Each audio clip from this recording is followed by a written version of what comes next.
What? Did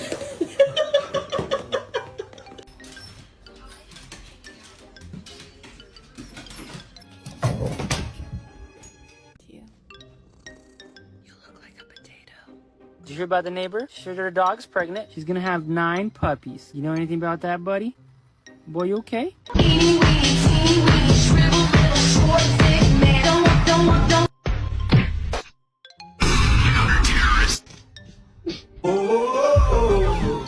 Stranger.